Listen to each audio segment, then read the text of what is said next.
ఆలోచన లభిస్తుంది. సిరి సంపదలకు ఆలవాలమై చెన్నుంది.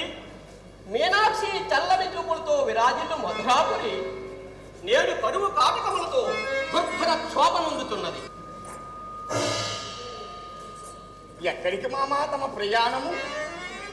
నారాయణ నారాయణ, నీవు ఎదురు వచ్చినదే కాక ఎక్కడికి అని ప్రశ్నించుడుయునా? అపశకుని పక్షి, శివ సాక్షాత్కారము వలన అపకారమా? శివ సాక్షాత్కారం వలన కాదు మామ, మరి నీ విపరీత ఆలోచన. పర్వత, ఈ అధిక ప్రసంగములాపి ఆవరణము. నారాయణ నారాయణ. పరమేశ్వర,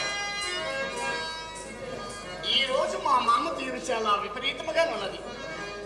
ఈ విపరీతముతో మరి ఏ విపరీతము జరుగునున్నదో పాహిమాం పరమేశ్వర, రక్షమాం జగదీశ్వర.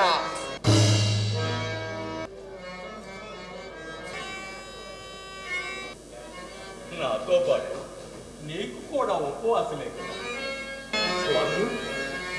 నారదమారి భారతీయులు మీకు అభివాదం పలుకుతున్నారు. ప్రాభవమైన భక్తిని పాడు కొల్పి ధన్యత పొందుమా.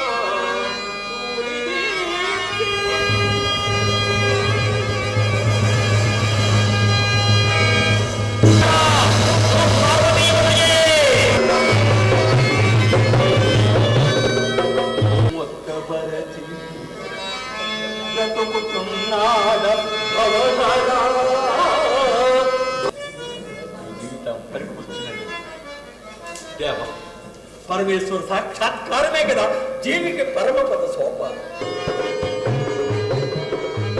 మన దేశమును గల రత్నముల వ్యాపారి వ్యాపారార్థమే ఇతర దేశములు పోవచ్చు. మరి 7వ మహాసూర్యులు శంఖఫలక సహస్ర వార్షికోత్సవం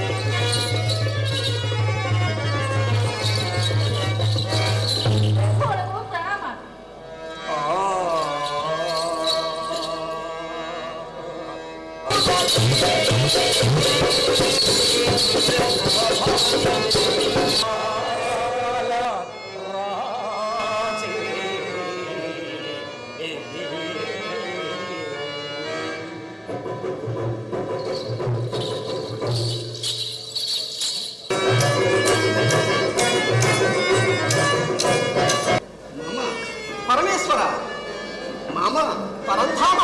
ఆహా, ఓహో, ఏమి ఉపకారము, ఎంత ఉపకారము మామ. ఆ నక్కీరులకు ఎంత అహంకారము, ఎంత విద్వత్తు కలవారికైనను అహంకారము సర్వానర్థమని తెలియజెప్పవలసిందే.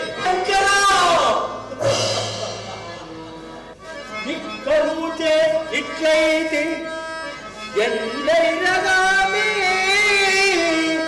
భైక్షంబున కుక్షిప్రోతుకొని దీనిందీర్చి ఎందుకు పోవు చుట్టవి దేవా. నమస్సుమాంజలు. నారద, బోళాశంకరుడు భక్తుల శంకరుడు నామంతో పాటు రుద్రుడు నామము కూడా కలదు నారద. శంకర దోషుడు సశక్తుడి మహారుద్రుడు పరమపావనుడైన భక్తవరుడే భాగ్యలాభు సభను భంగపరచినట్టి. నారాయణ నారాయణ.